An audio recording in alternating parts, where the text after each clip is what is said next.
Hi, folks. I'd like to tell you a story today. It's St. Patrick's Day as I record this. It's 10:17 in the morning, which is the perfect time for story time. And I want to tell you a story that I feel is very appropriate for St. Patrick's Day. This is the story about how the Cox family, my family, came from Ireland to Canada.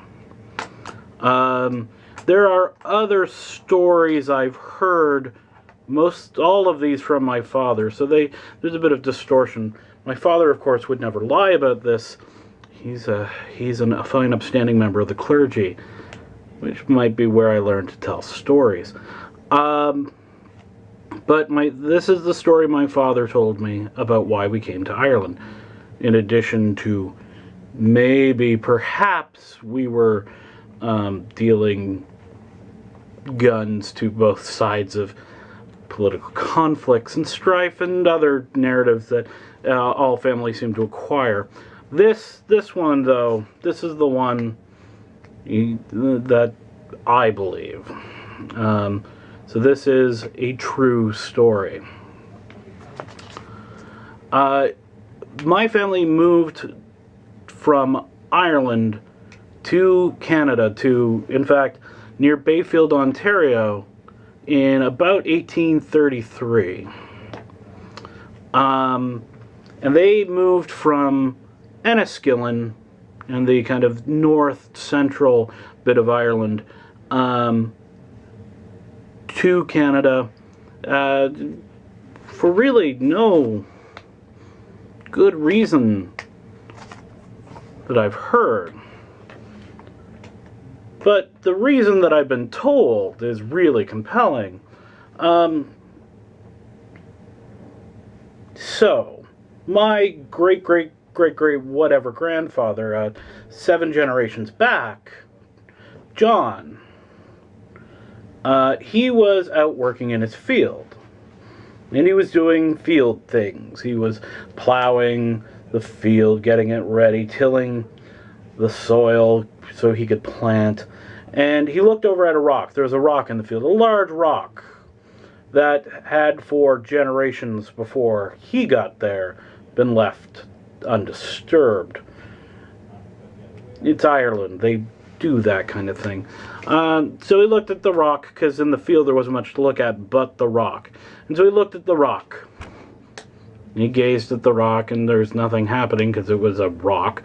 And he went back to thinking about whatever you think about when you plow. Like, the back end of this cow looks fantastic, or my feet are dirty, I would like to stop now. That's what I assumed you think about when you plow in the old way. And his mind wandered, and his eyes wandered too, and they returned to the rock. They looked at the rock. They assessed the rock, and the rock was different this time. The rock had a small man sitting on it, and by small man I mean one of the fairy folk. There was a leprechaun on the rock. An honest-to-God, straight-up leprechaun sitting on a rock. That is unusual. To those of you who are most used to looking at rocks, you don't often see leprechauns sitting on them. This was an aberration from John's day as well, so he looked over and like, wow, that's a thing. And then the leprechaun was sitting there smoking his pipe, and he did this. Come on, come on. And so John wandered over. It's like, hello, Mr. Fairy Leprechaun Man, and the leprechaun just... And the leprechaun whispered softly in his ear. Now, it was not recorded for history exactly what the leprechaun said, but the leprechaun said something.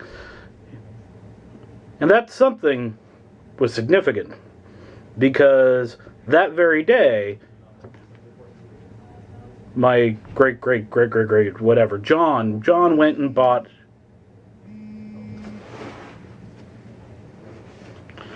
John went and bought his ticket for passage. and the whole family moved. And the leprechaun had been busy, because I've been told that pretty much the whole county picked up and moved to Canada. But John was the first. So he got there and he got the homestead set up. You can see where it is from Highway 21 in Ontario. You can go and look if you want.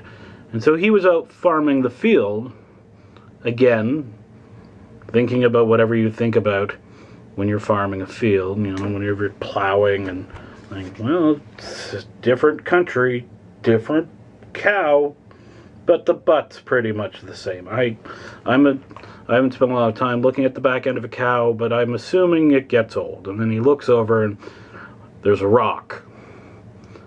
Of course there's a rock. Of course there's a rock. Why wouldn't there be a rock? They hadn't gone, they were clearing and settling. They hadn't moved all the rocks yet. So he looked over at the rock.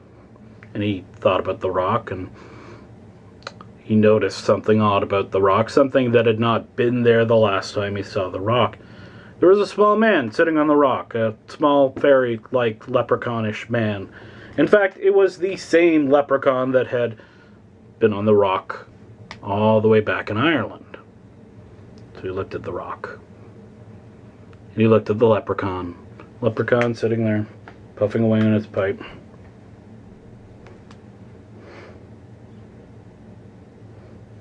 He'd give a little wave. Puff, puff. And John's just kind of, well, most people don't see a leprechaun once in their life, and I've seen the same leprechaun twice in very different locations. And so the leprechaun sitting there, puff, puff. Looks up at John, just gives a little of the hat. And John tips his hat back. And as he's looking at the rock, the leprechaun's gone. And ever after, there have been Coxes in Canada. So have a happy, wonderful St. Patrick's Day full of stories.